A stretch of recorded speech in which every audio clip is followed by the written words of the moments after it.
Hi again, everybody. This video is sponsored by contribution from Sophia, and here's her story. Hey, Ollie, I've been considering writing this to you for a couple months now. I'm hesitant because some of the things that I will be mentioning are private and confusing, but I need help making sense of everything.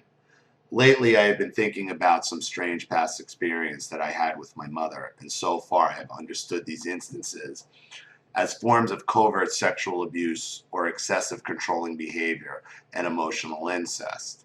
Although I mainly wanted to get your opinions on these instances and if you think that they count as covert sexual abuse, I will be telling you more parts of my story as well as pertaining to the neglect and physical abuse, and I would appreciate any comments that you have.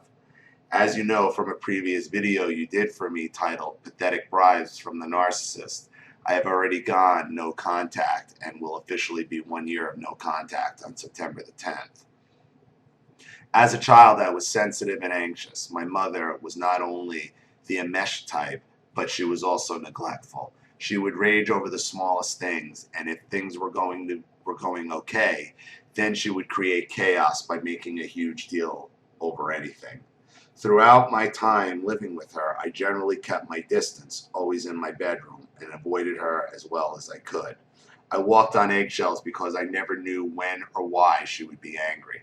She was controlling and excessively paranoid. I wasn't allowed any freedom and couldn't see friends or do after-school activities. Throughout my elementary school years, my mom tried to prevent me from doing basic things that other children were able to do. I'm not entirely sure what the developmental stages are for children, but I feel like her behaviors were uncalled for since I never had developmental problems. My mom was obsessed with controlling me during bathroom activities. Here we go again. Even when I was old enough to shower on my own around age 8 or 9, she continued to stick around the bathroom and would ration my use of bathroom products. I remember one day being fed up and annoyed, and I finally asked her to stop being in the bathroom with me during my showers because I didn't need her help. I must have been in the 4th or 5th grade. I remember one disturbing incident before I had moved from using the bathtub to the shower, in which she took me into her bathroom with her, which she had a separate bathtub and a glass shower. She left me in the tub, cold and naked with barely any water, and proceeded to take a shower herself with her body fully displayed. It was extremely weird and made me uncomfortable. My mom also had these boudoir photos taken of her, and she would show them to me, which was weird and gross. In stores, when I was at least 11, she refused to let me sit and wait for her while she was in the dressing rooms. Instead, I had to go into the dressing rooms with her, even though I knew not to wander off anywhere. My mom also monitored my use of the toilet and would always insist on wiping my bottom for me, even though at one point I was old enough to do this myself. She was never much of a cook and fed me poorly. I may have been somewhat of a picky eater, but also it may have been because of her terrible cooking. I don't think I ever got a decent amount of nutrients and fiber, and I had constipation problems very frequently. Instead of addressing my fiber intake as part of the problem, most of the time she would instead force anal suppositories in to make me use the bathroom. Oh my God, my mother was constantly shoving suppositories up Precious's ass. And she fed him a diet of shit that would constipate him, so of course that makes sense. So now you're even, like, I think I might have even talked about that. Again, put it out.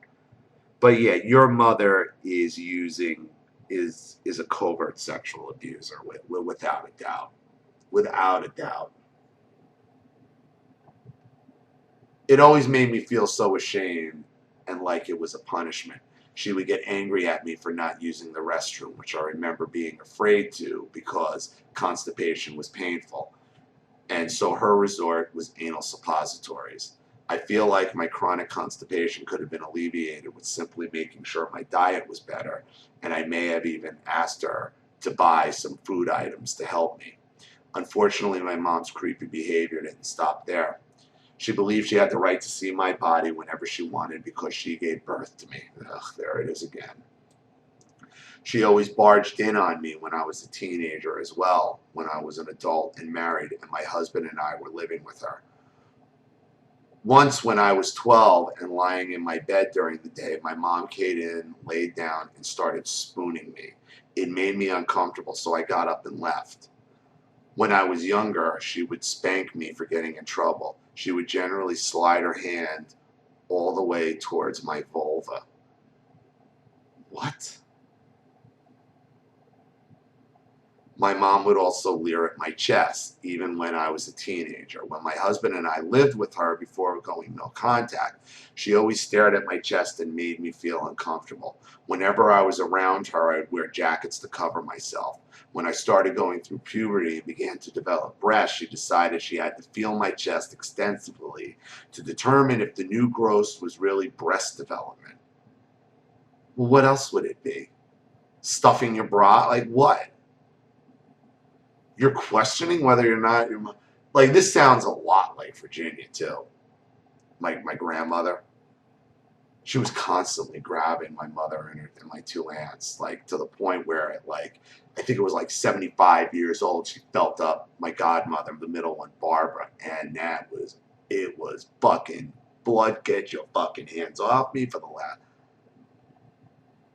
She's a sexual deviant. Your mother is a sexual deviant. Even with these memories, I still feel like my memories about this topic are scattered, and they don't always make sense to me. I'm not sure if there's something I have repressed or something I am forgetting. Even if you're repressing something or forgetting something, you're remembering enough. Recently, I have wondered if she ever did anything to my brothers. She loved to make creepy comments around my middle scapegoated brother and embarrass him in front of his girlfriends. My mom thought it was funny to joke around saying to him, "Do you want mommy's breast milk?" Ugh, creep.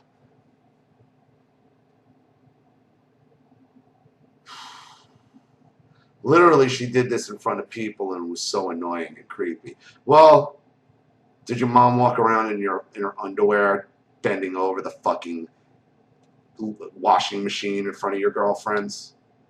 Same thing. So I understand. And yeah, it's sexually abusive. She would sometimes even grab her breast and wiggle it around while saying this near him. Oh my God. This is like my mother's behavior. Like, this is drunky the fuck clown. Talk about embarrassing. Embarrassing, degrading, humiliating, you name it. And this wasn't one time thing either. This was a joke she made very frequently. My mom was also very creepy in other ways. She used to tell me things about her and my father's sex life. Although it was never extremely graphic detail, it still made me feel uncomfortable, and it wasn't something that anyone wants to hear about their parents. When I was in middle school, she gave me some of her old thongs to wear. What?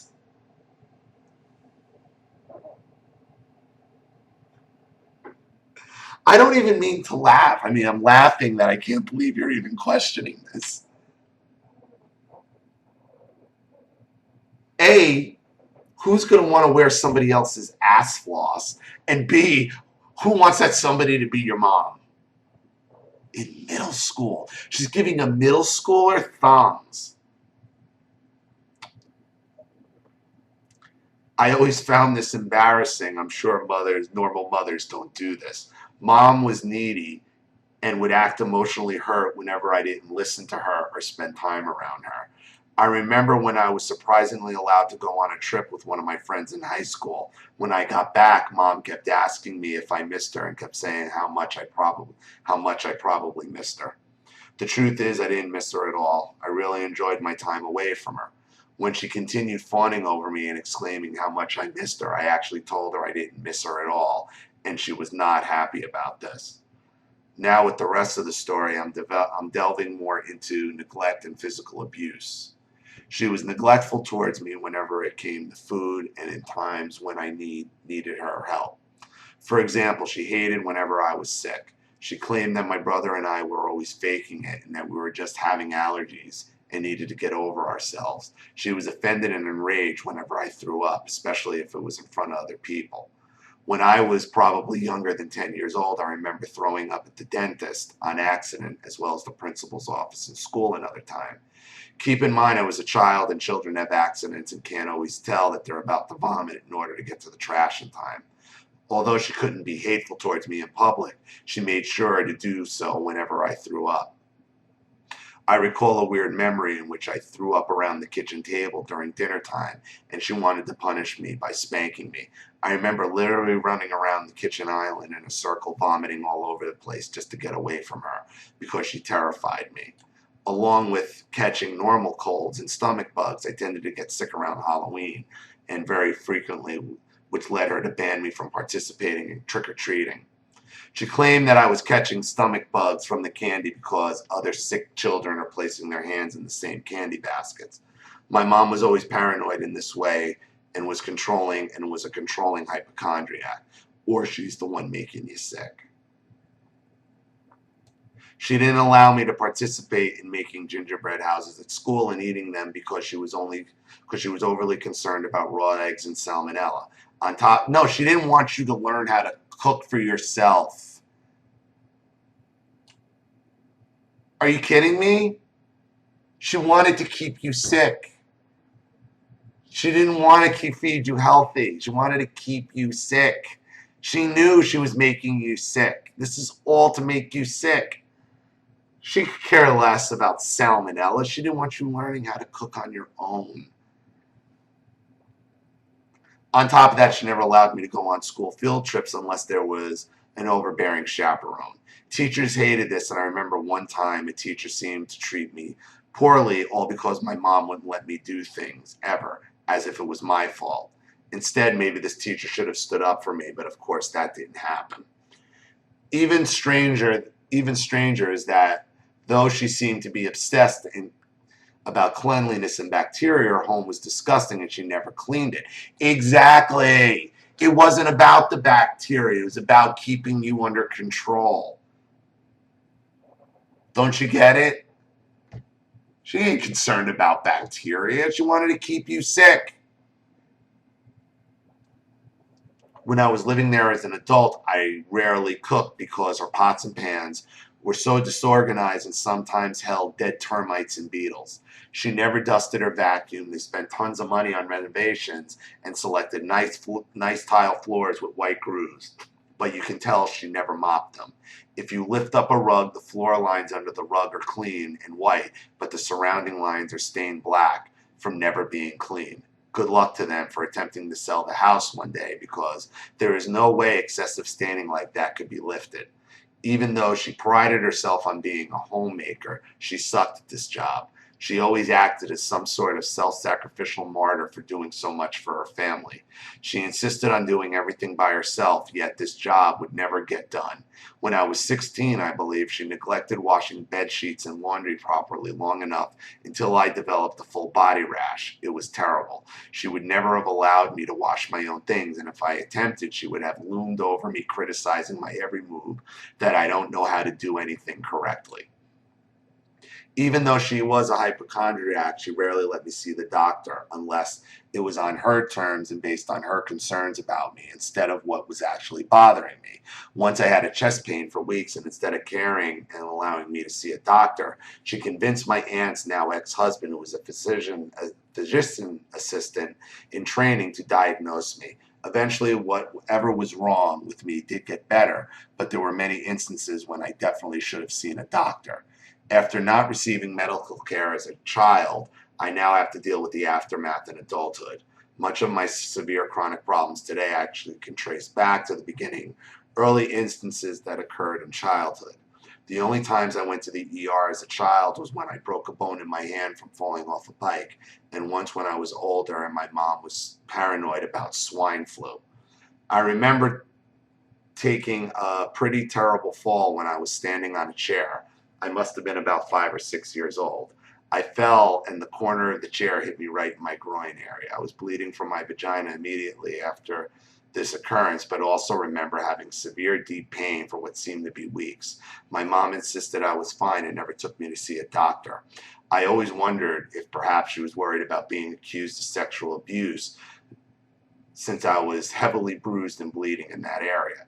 I never knew I had long-term damage from this. In July this year, I saw a chiropractor and he took a set of x-ray of my spine, which included my pelvis. The lower half of my pelvis is actually shifted upwards and causing some issues. He said that was probably from an accident drastic enough to shift half my pelvic bone.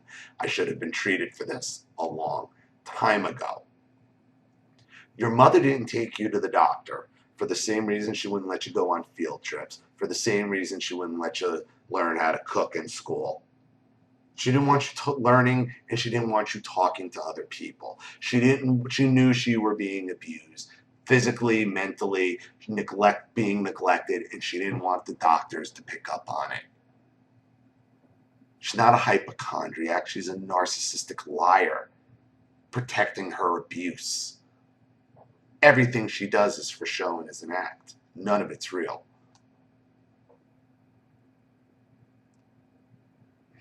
It is clear that my mom was negligent, yet she claimed to be the perfect, loving, caring mother.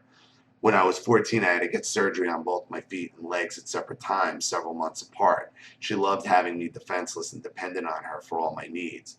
For my second surgery on my left foot and leg that October, she had the chance to physically abuse me. Sometime after the surgery, in which I had surgery cuts on my inner side of my foot and back of my lower leg, she grabbed my leg near the surgery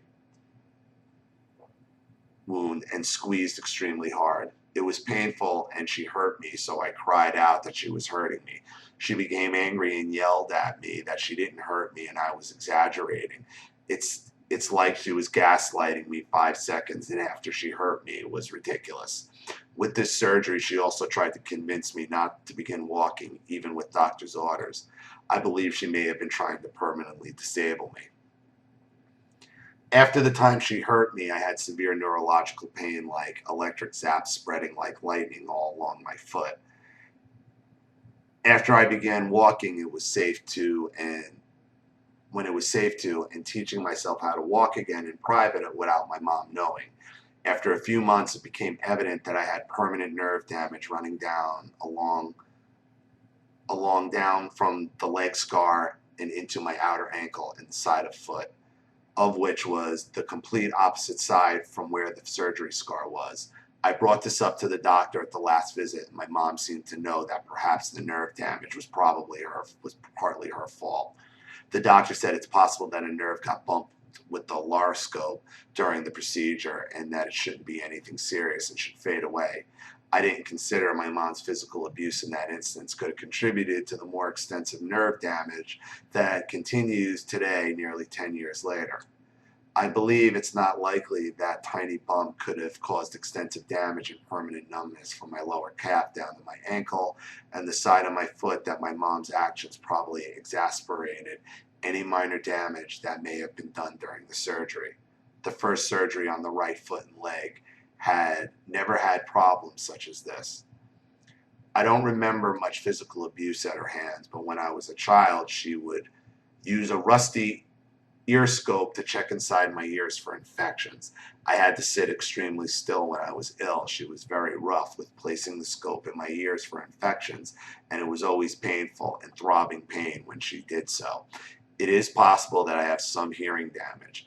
Whether it was from eardrum ruptures due to the infection or due to the frequent careless probing of my ears, I'll never know. Throughout my teen years, her abuse was more emotional than physical. She was also neglectful and controlling by limiting the amount of pads and tampons I could have, and often had to beg her to go buy basic items such as shampoo. I was suicidal because of her treatment towards me, and I would occasionally act in self-harming ways in private.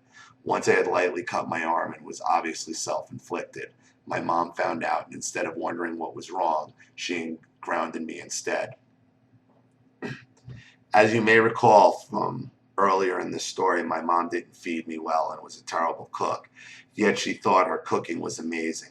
She was extremely jealous and felt personally attacked whenever someone else made good food. Eventually, I grew into a teenager and she stopped cooking as frequently. In middle school, I weighed between 80 and 87 pounds, and then it stayed that way through high school. Most of the food in the house was reserved for my brothers and dad. My plate of food at the dinner table, always had food taken off it by others, and plates were always taken away when I wasn't finished eating. My mom practically starved herself, yet she remained overweight. She would eat very small portion and impose the same eating habits onto me, never allowing me to have a complete sandwich or a larger meal even though I needed to. Wait a minute. Let me tell you something. If you think your mother if your mother's overweight and she wasn't eating, she's just not eating in front of you. She is stuffing her fat gullet every second of the day when nobody's around. Bullshit. You are too trusting. This woman is completely. You believe that? That she's not, that she doesn't eat? Bullshit. Bullshit.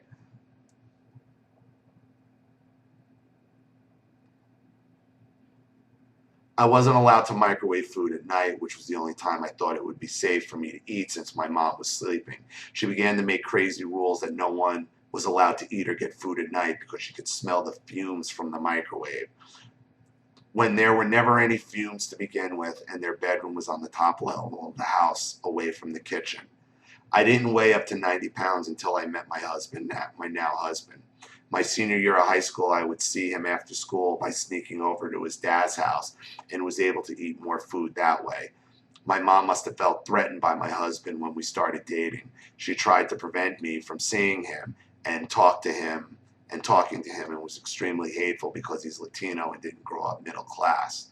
She would tell me that his personality wasn't what mattered and that he was ugly. Other times she would try to infantilize me by referring to my boyfriend as my babysitter. She also once told me that the only reason why I was with someone as gross as him was because no one else liked me and I had no friends. She always had been so hateful after him, and I got married. She tried to convince him. She tried to convince him to her side of things by claiming that I cook poorly and it makes him sick. Shortly before we went no contact, she exclaimed that she wanted to work at the same job with him, and she was applying. He was extremely disturbed by her. Luckily, he hates my mom and has never believed a word from her. I feel like I could add much more to this story, but realize it's just best to focus on these parts that affected me the most, and I'll leave the story as is for now. So to sum up my questions, what does what I mentioned count as covert sexual or emotional incest? And how would you think of all those weird experiences play into her neglectful treatment of me? Thank you for taking the time to read all this, since I know it's kind of long. Sophia. Yes, obviously. Your mother's jealous of you, and your mother is on a mission to sabotage you and keep you under her thumb like a jealous friend. It's pure jealousy. And you don't see it. You don't see this is all out of jealousy of you. All of it. To keep you under control. It's horrible. And your mother's just a fucking abysmal person who, I don't know how you didn't just pull off and fucking punch her goddamn dead in the face. And be careful because, see, and, I didn't need any proof of this, but her saying that she's now going to get a job with your husband, come on, man. That's something jealous cheerleaders do. That's something jealous cheerleaders do. Stay away from her, keep away from her, and eat whatever the hell you want. And yeah, it is sexual abuse, it's emotional incest, it's neglect, it's all those things. And all that treatment, the lack of doctors, the lack of field trip, the lack of anything was so you couldn't tell anybody what the fuck was going on. Because she knows she should have went to jail and she should have lost custody. She knows it. Bottom line. So thank you for your contribution. Thank you for your story. Thank you to everybody watching.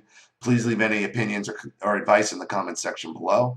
And again, if you want your story read on the channel, you have a topic you'd like me to cover, or a narcissist you'd like to expose, you know what to do with the PayPal and my email links in the description box. I'll have the video right back to you. This is Ollie Matthews. Thanks for watching. See you all again soon.